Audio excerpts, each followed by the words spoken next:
Y lo que trata de explicar este título es lo que vamos a hacer. Vamos a hacer una pequeña perspectiva de todo lo que es la tecnología audiovisual y especialmente luego nos centraremos un poco más en qué es lo que aportan las nuevas tecnologías a los comunicadores. Cómo tienes que utilizar las tecnologías para poder mejorar las piezas, actividades, etc. Bueno, entonces empezamos simplemente. La idea es la necesidad del ser humano de comunicarse viene desde la prehistoria. Aquí muestro un poco la imagen de Altamira, una cueva datada en 10.000 a.C., 10.000 años antes de Cristo, que se encuentra en España. Y vemos como ya los artistas pues trataban de reflejar un poco la sociedad de aquella época. Obviamente eran motivos de caza, etc., ¿no? Siempre a través de la pintura.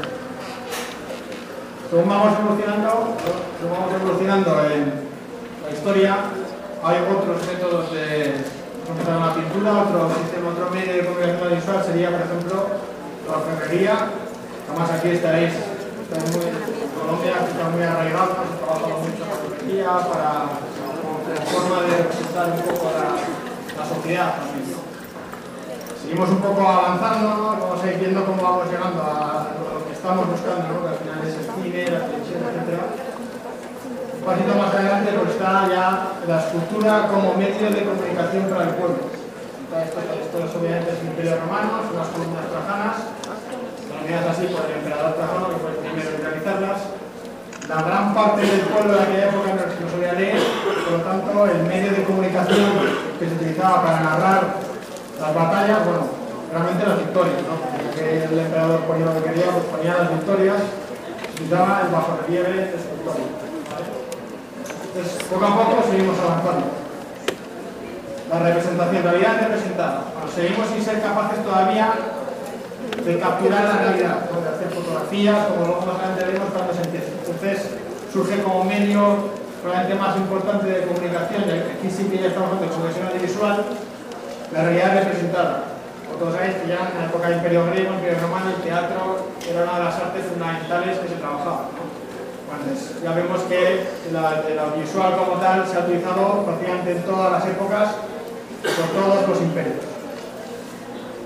Entonces ya vamos a hablar un poco más de concretamente el origen de la fotografía y el origen de la captura de imagen.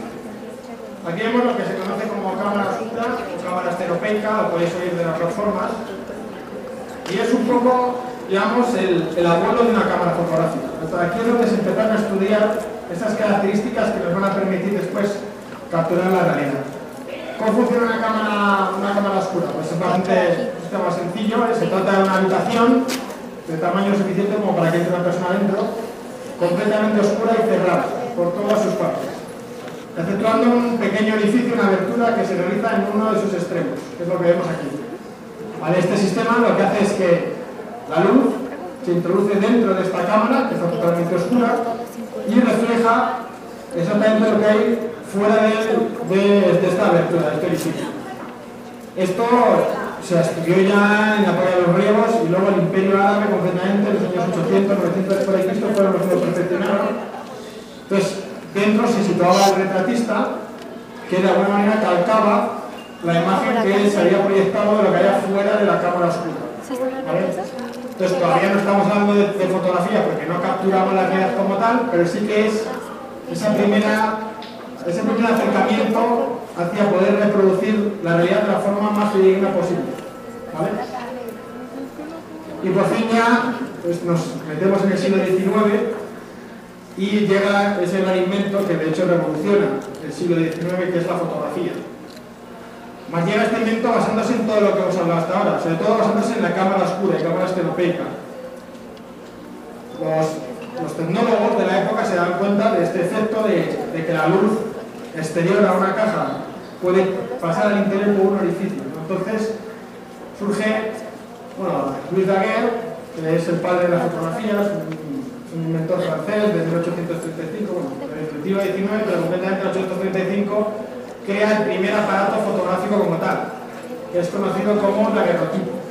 ¿Vale? ¿Cómo funciona el daguerrotipo? Esto es curioso. La curiosidad de esto es que es el padre de toda la fotografía. El daguerrotipo al final es una cámara oscura, más pequeña, no es una cámara oscura de tamaño para que entre una persona, ¿vale? Es una cámara oscura más pequeña, donde en el orificio, además, él tiene como idea incluir una lente. Entonces sería un poco la idea de la primera óptica de cámara de televisión. Estamos hablando ya del siglo XIX, de 200 años. Imaginaos que esto ya hace tiempo que está inventado. Entonces, ¿cómo logra capturar la imagen? Pues él trabaja con una lámina de plata que tiene una serie de compuestos químicos, obviamente yodo, etcétera, que son los que al recibir la luz externa se oxidan y graban en esa lámina de plata la imagen que está fuera de la cámara. ¿Vale? Entonces, esto hay que tener en cuenta que es una revolución total. ¿Por qué? Porque es la primera vez que se puede demostrar que algo existe. Es la primera vez que se puede capturar la realidad.